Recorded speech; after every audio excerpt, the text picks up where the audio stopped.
For two-factor authentication on the STX platform, access your account. After that, navigate to the My Profile tab that you find here in the top right button or in the left side menu.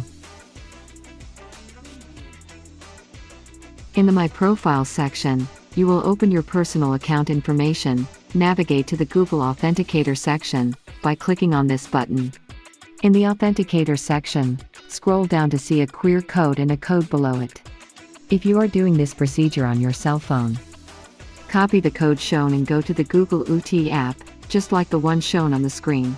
If you don't have it, download it from the App Store. Your cell phone. With the application open, paste the code by selecting the option below, or if you are using the computer, open the phone's camera and do like me. Scan the QR code and insert the code shown in the application.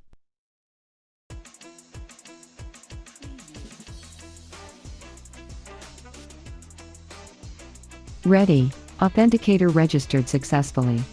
To remove the authenticator, just re-enter the code in this field.